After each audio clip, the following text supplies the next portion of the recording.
Hello viewers, আসসালামু আলাইকুম। দেন আমাদের হোটেল ফর্মালিটি শেষ করেই আমরা এখন সোজা চলে যাচ্ছি রুমের দিকে।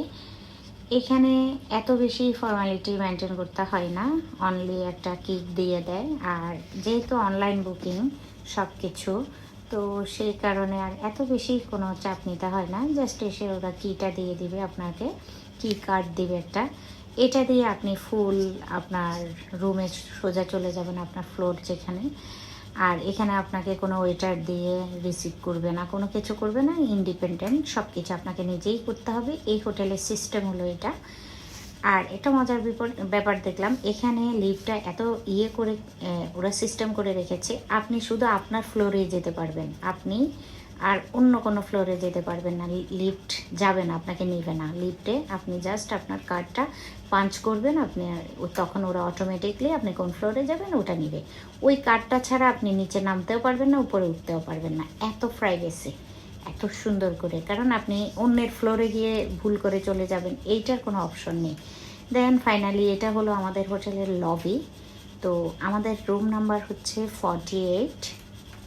আমরা মানে ভিউটা অনেক সুন্দর পেয়েছি। আমাদের এই সাইডটা খোলা বেশি, চারপাশটাই খোলা, কিন্তু এই সাইড দিয়ে ব্যাক সাইডের সব কিছু দেখা যায়, একটা রিভারও আছে।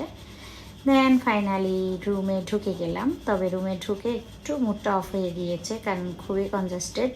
আমরা এর চেয়ে বড় বড় অ্যাপার্টমেন্ট নিয়ে থেকেছি, তো সেই কারণে এইখানে একটু তো হবেই। তো সেটা দেখে আমার একটু মুড অফ হয়ে গিয়েছে, অবনীরও। আর এটা আগে থেকে আমার হাজব্যান্ড বলেছে, রুমগুলো একটু কনজাস্টেড, সিঙ্গাপুরে হোটেল ভাড়া বেশি, আপনি এখানে এত রিল্যাক্সেবল হোটেল পাবেন না, টাকা দিলেও পাবেন না, এত কনজাস্টেড এগুলো। দেন এখানে সবচেয়ে বেশি ভালো লেগেছে উইন্ডোটা।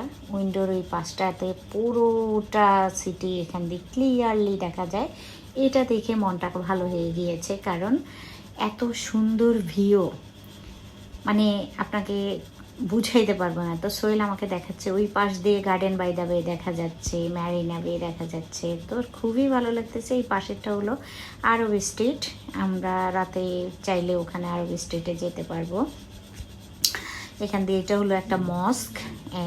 এখানে যেমন সিঙ্গাপুরিয়ান আছে, যেমন চাইনিজ আছে, তেমন ইন্ডিয়ান আছে, সবই সমান সমান। তো ওই পাশে হুইল, এই যে গার্ডেন বাই দ্য বের এরিয়াটা, এখান থেকে আমি একটু জুম করে নিলাম, আমার হোটেল থেকে পুরোটাই দেখা যাচ্ছে।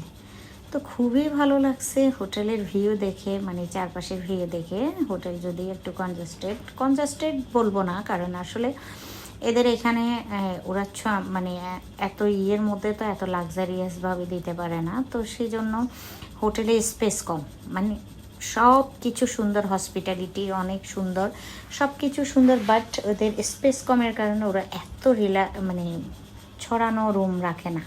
যতটুকু একটা মানুষের যতটুকু থাকার দরকার, তো দুইটা আমরা ডাবল নিয়েছি ফ্যামিলি রুম, কারণ যেহেতু অবনী আছে এই সাইডটাতে ওরা সব কিছু দিয়ে রেখেছে। তা আমার কাছে খুবই ভালো লেগেছে, খারাপ লাগেনি। প্রথমে ঢুকেই যখন দেখছি একটু ছোট, তো একটু মুড অফ হয়ে গিয়েছে, কিন্তু ওটা কাভার আপ হয়ে গিয়েছে। তো আমি ঢুকেই সবসময় রুমের মধ্যে আমার আগে একটু রেস্ট নিতে হয়, আর জুতোগুলি খুলবো এখন।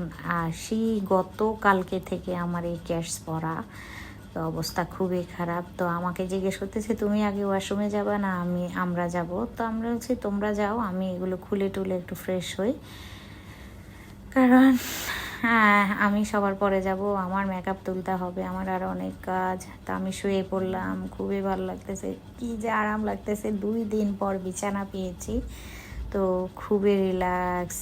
এখন ফ্রেশ হয়ে আমরা দিব একটা ঘুম, যেহেতু আমরা লাঞ্চ করে চলে এসেছি, আমরা আর কিছু খাবো না, আমরা বিকেলে বের হব। তো ভালোই লাগছে।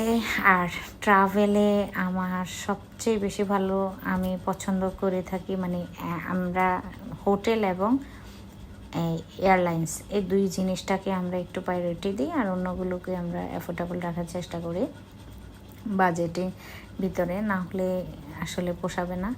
দেন মোজাগুলো খোলার পরে মনে হয়েছে যে জীবন ফিরে পেয়েছি। আমার পাগুলো কেমন হয়ে গিয়েছে, সারা দিন 2 দিন থেকে আমি এগুলো করতেছে। ও বাপ, আমার হাজব্যান্ড ও শাওয়ার নিতে চলে যাচ্ছে, ও ক্যামেরাতে চলে আসলো। আমি এখান দিয়ে জুয়েলারিগুলো খুলে এখন ফ্রেশ হব। তো দেখা হচ্ছে নেক্সট ভিডিওতে। Bye bye, tata.